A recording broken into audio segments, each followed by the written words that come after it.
Ya, silakan dimulai. Selamat pagi, salam sejahtera untuk kita semua. Salam Om Swastiastu, Namo Buddhaya, salam kebajikan.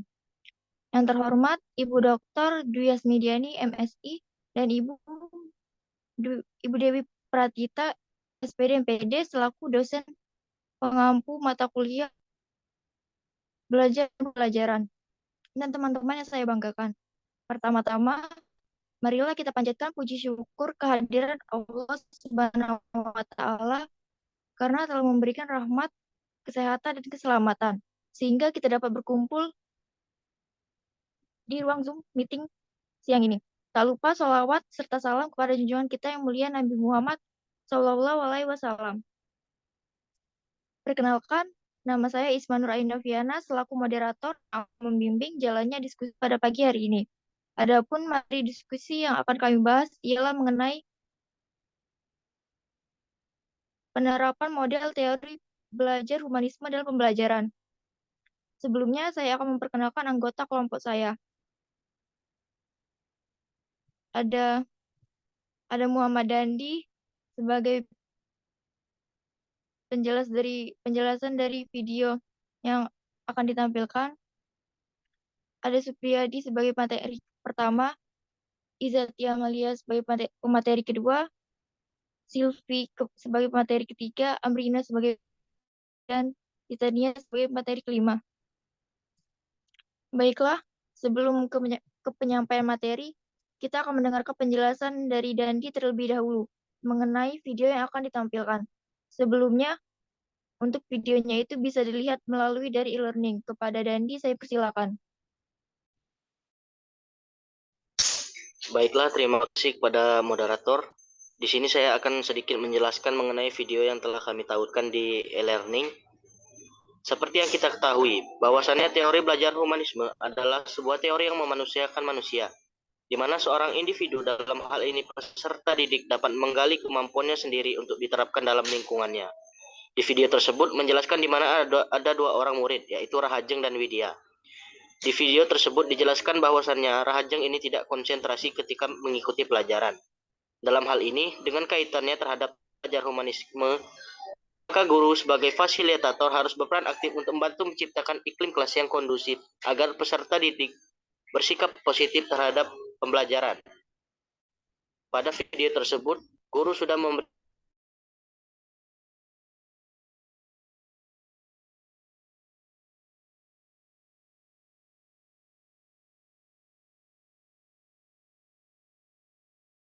kegiatan pembelajaran. Baiklah, itulah tadi penjelasan dari Dandi mengenai videonya. Langsung saja, penyampaian materi pertama akan dibacakan oleh Supriyadi. Kepada Supriyadi, saya persilakan. Baiklah, saya akan menjelaskan tentang definisi teori belajar humanisme. Teori merupakan suatu argumen yang berdasarkan penemuan dan penelitian. Menurut pandangan Agus Supriyono, teori belajar adalah suatu prinsip terstruktur mengenai peristiwa-peristiwa tertentu yang ada di dalam lingkungan. Teori bisa dinyatakan sebagai hubungan sebab akibat dari proporsi-proporsi seperti bangunan. Teori tersusun secara terkonsep kausalitas atas fakta-fakta dan proporsi. Sedangkan belajar adalah suatu proses yang dilalui oleh seseorang individu untuk memperoleh pengetahuan-pengetahuan baru dari yang awalnya tidak tahu menjadi tahu, dari yang tidak mengerti menjadi paham. Belajar merupakan metamorfosis pada manusia yang disebabkan dari pengalaman. Belajar sendiri terjadi dengan berbagai cara. Ada yang dengan sengaja atau dalam perilaku sehari-hari. Jadi teori belajar merupakan serangkaian konsep yang di dalamnya terdapat bagaimana tata cara pengaplikasian proses pembelajaran guru dan peserta didik berlangsung.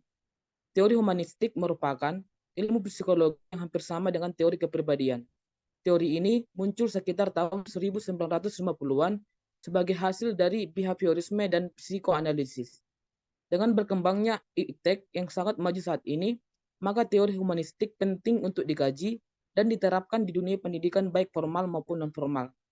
Teori humanistik menyodorkan suatu iluminasi dalam dunia pendidikan bahwasanya pendidikan harus menerapkan paradigma humanistik di mana praktik pendidikan yang memandang manusia sebagai suatu kesatuan yang utuh, integristik. Paradigma yang demikian diharapkan dapat mewarnai semua komponen sistematik kependidikan dimanapun dan di semua jenjang pendidikan. Ciri khas teori humanistik sangat mengedepankan konsep memanusiakan manusia. Hal ini sejalan dengan pendidikan humanis yang merupakan proses pendidikan yang berasal dari pemikiran manusia. Pada hakikatnya, setiap peserta didik memiliki kecepatan belajar yang berbeda-beda. Keberhasilan belajar akan tercapai apabila pembelajaran dapat menjadikan peserta didik melek terhadap dirinya sendiri dan lingkungannya, sehingga tidak menuntut jangka waktu belajar dan mencapai pemahaman yang diinginkan. Akan tetapi, lebih menitik beratkan makna dari proses belajar pada isi atau materi yang dipelajari agar membentuk manusia yang utuh. Teori belajar humanistik menekankan kepada pendidik sebagai fasilitator. Pendidik yang hebat yaitu seorang pendidik yang bisa menjadikan peserta didik menjadi manusia yang seutuhnya. Aliran humanistik mengarahkan untuk meningkatkan potensi diri dan intelijensi sehingga bisa menjawab tantangan global. Pendidik memberikan bimbingan yang membebaskan secara positif pada siswa dalam kegiatan pembelajarannya, sehingga nilai-nilai atau norma yang diterima secara kafah memberi informasi tentang perilaku positif dan perilaku negatif yang seharusnya tidak dilakukan. Secara luas, definisi teori belajar humanistik ialah sebagai aktivitas jasmani dan rohani guna memaksimalkan proses perkembangan. Sedangkan secara sempit, pembelajaran diartikan sebagai upaya menguasai khazanah ilmu pengetahuan sebagai rangkaian pembentukan kepribadian secara menyeluruh. Pertumbuhan yang bersifat jasmani tidak memberikan perkembangan tingkah perubahan atau perkembangan hanya disebabkan oleh proses pembelajaran seperti perubahan habit atau kebiasaan, berbagai kemampuan dalam hal pengetahuan, sikap, maupun keterampilan. Teori belajar ini berusaha memahami perilaku belajar dari sudut pandang pelakunya, bukan dari sudut pandang pengamatnya. Secara garis besar, teori humanistik adalah teori belajar bertujuan untuk menghasilkan hal baik bagi kemanusiaan supaya bisa mencapai aktualisasi membuat orang mampu mengenali diri sendiri. Berdasarkan pengertian dari tadi yang dijelaskan di atas, maka teori belajar humanisme adalah sebuah teori yang memanusiakan manusia, di mana seorang individu dalam hal ini, peserta didik dapat menggali kemampuannya sendiri untuk diterapkan dalam lingkungannya. Selanjutnya, materi selanjutnya akan dijelaskan oleh Saudari Ijata Malia. Baik, terima kasih. Di sini saya akan menjelaskan mengenai penerapan model teori belajar humanisme dalam pembelajaran. Teori humanisme terlihat sulit diterapkan lebih praktis. Teori ini dianggap lebih dekat dengan bidang filsafat dan teori kepribadian daripada bidang pendidikan, sehingga sukar menerjemahkannya ke dalam langkah-langkah yang lebih konkret dan praktis. Namun karena sifatnya yang ideal, yaitu memanusiakan manusia, oleh karena itu memanusiakan manusia.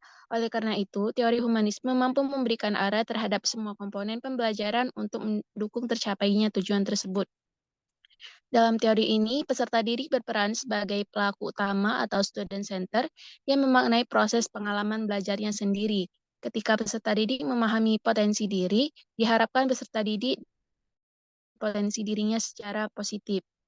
Menurut Sula, adapun proses yang umumnya dilakukan dalam teori humanisme yaitu yang pertama, merumuskan tujuan pembelajaran dengan jelas, yang kedua, mengusahakan partisipasi aktif peserta didik dalam pembelajaran, yang ketiga, mendorong peserta didik untuk mengembangkan kesanggupan peserta didik untuk belajar atas inisiatif sendiri, yang keempat, mendorong peserta didik untuk peka berpikir kritis, memaknai proses pembelajaran secara mandiri, yang kelima, peserta didik didorong untuk bebas mengungkapkan pendapat, memilih pilihannya sendiri, melakukan apa yang diinginkan, dan menanggung resiko dari perilaku yang ditunjukkan.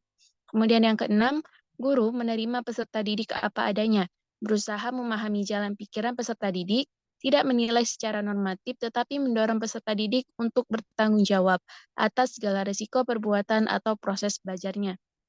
Kemudian yang ketujuh, memberikan kesempatan kepada peserta didik untuk maju sesuai dengan kecepatannya. Dan yang terakhir, evaluasi diberikan secara individual berdasarkan perolehan prestasi peserta didik. Pada teori humanistik, peran guru sebagai fasilitator yaitu mempunyai peran yang sangat penting. Di antaranya, Fasilitator sebaiknya memberi perhatian kepada penciptaan suasana awal, situasi kelompok, atau pengalaman kelas. Kemudian yang kedua yaitu fasilitator membantu untuk memperoleh dan memperjelas tujuan-tujuan perorangan di dalam kelas dan juga tujuan-tujuan kelompok yang bersifat umum. Kemudian yang ketiga, guru mengatur dan menyediakan sumber-sumber belajar yang paling luas dan mudah dimanfaatkan para siswa untuk mencapai tujuan. Yang keempat, guru menempatkan dirinya sendiri sebagai sumber yang fleksibel untuk dapat dimanfaatkan kelompok. Yang kelima, di dalam menanggapi ungkapan-ungkapan di dalam kelompok kelas, guru menerima dengan baik isi yang bersifat intelektual dan sikap serta perasaan dengan syarat tanggapan yang sesuai. Yang terakhir yaitu apabila kondisi kelas sudah kondusif, guru berangsur-angsur dapat berperan sebagai seorang siswa yang turut berpartisipasi sebagai anggota kelompok dan turut menyatakan pandangannya itu seperti siswa yang lainnya. Untuk lanjutan dari materi ini akan disampaikan oleh Sylvia.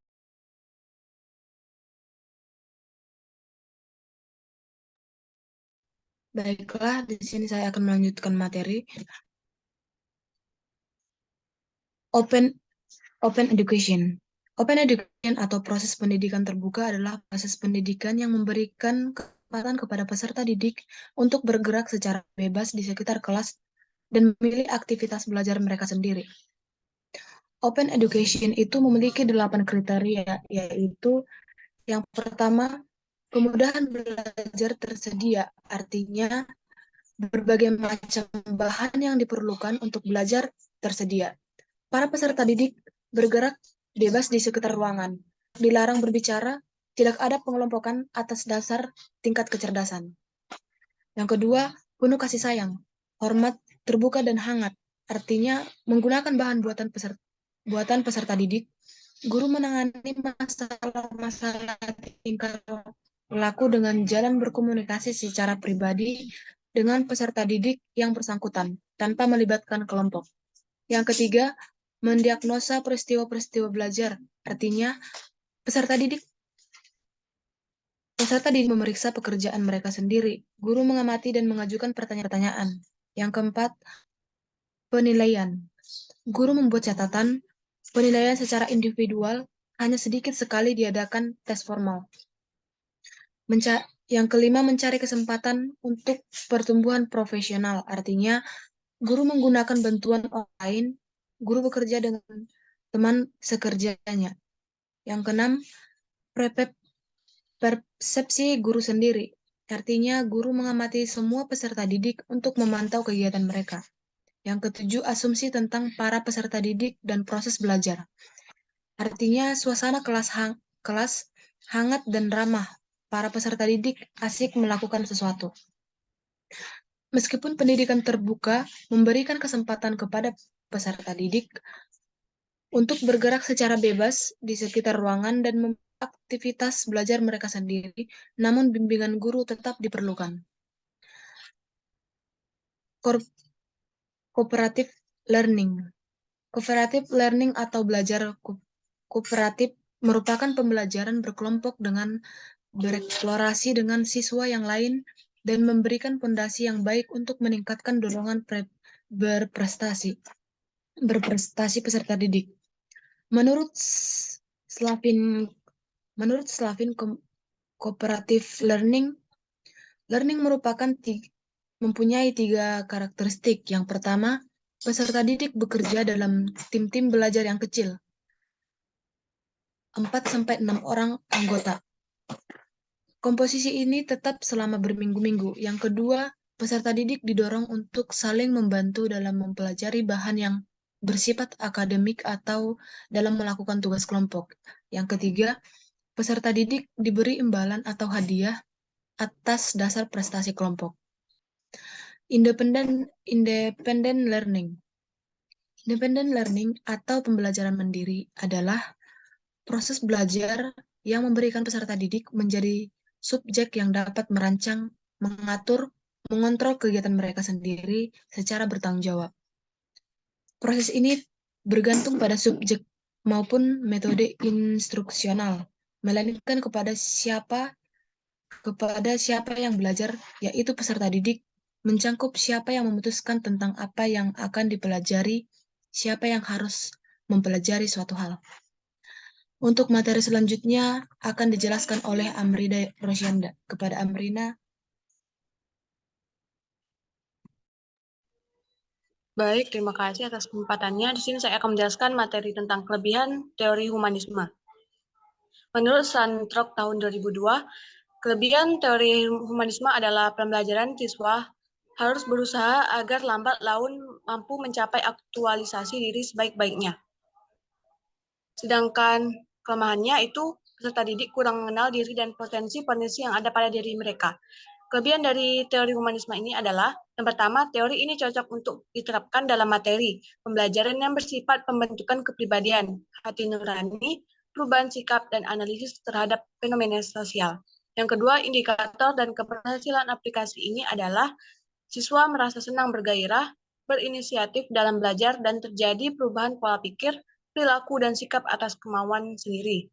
Yang ketiga, siswa diharapkan menjadi manusia yang bebas, tidak terikat oleh pendapat orang lain, dan mengatur pribadinya sendiri secara bertanggung jawab tanpa mengurangi hak-hak orang lain atau melanggar aturan, norma, disiplin, atau etika yang berlaku.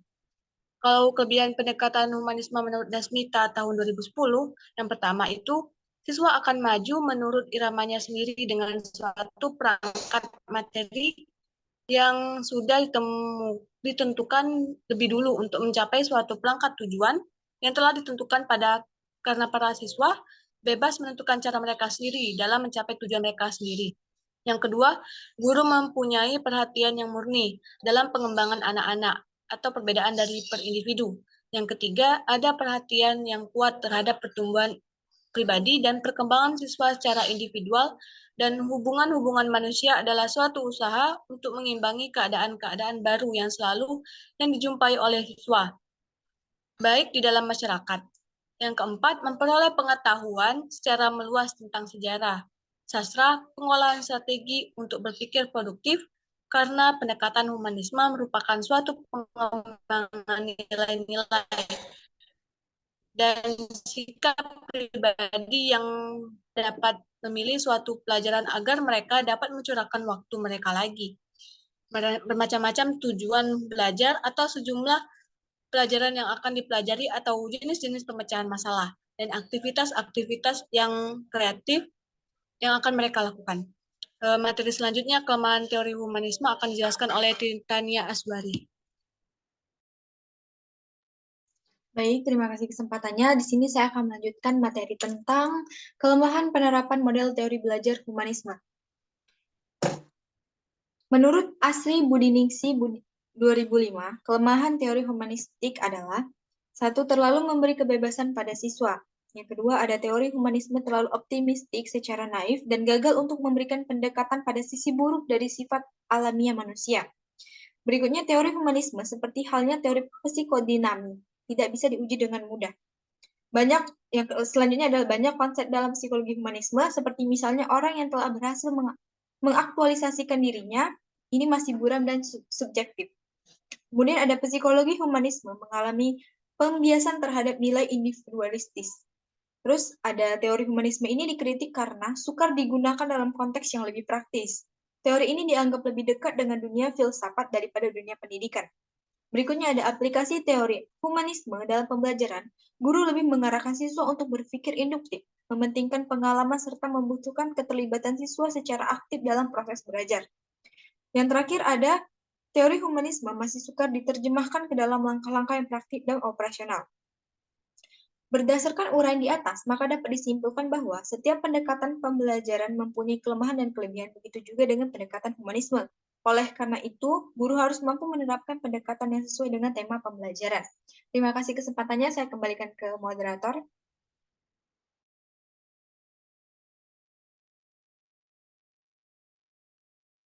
Baiklah, itulah tadi pemaparan materi dari kelompok kami. Selanjutnya, untuk sesi tanya jawab akan dilakukan di forum diskusi e-learning. Dan sampailah kita pada ujung acara, yaitu penutup. Sebelum saya menutup diskusi kali ini, izinkan saya untuk membaca kesimpulannya terlebih dahulu. Teori belajar adalah suatu prinsip terstruktur mengenai peristiwa tertentu yang ada dalam lingkungan. Teori bisa dinyatakan sebagai hubungan sebab akibat dari proposisi-proposisi seperti bangunan. Teori humanistik merupakan ilmu psikologi yang hampir sama dengan teori kepribadian. Ciri khas teori humanistik sangat mengedepankan konsep memanusiakan manusia. Hal ini sejalan dengan pendidikan humanis yang merupakan proses pendidikan yang berasal dari pemikiran manusia. Teori humanistik bertujuan memanusiakan manusia semanusiawi mungkin. Proses pembelajaran dinilai efektif bila peserta didik memahami dirinya dan lingkungan sekitarnya. Peserta didik dalam rangkaian pembelajaran hendaknya berupaya agar cepat atau lambat dia dapat mengaktualisasikan dirinya sebaik mungkin. Itulah tadi pemaparan materi dari kelompok kami mengenai penerapan model teori belajar humanisme dalam pembelajaran. Mohon maaf atas kekurangan dalam materi maupun penyampaian materi kelompok kami. Saya Isma Nur Aini Noviana, selaku moderator pada diskusi siang hari ini mengucapkan terima kasih untuk dosen pengampu dan teman-teman atas perhatiannya. Kami pamit undur diri. Wassalamualaikum warahmatullahi wabarakatuh.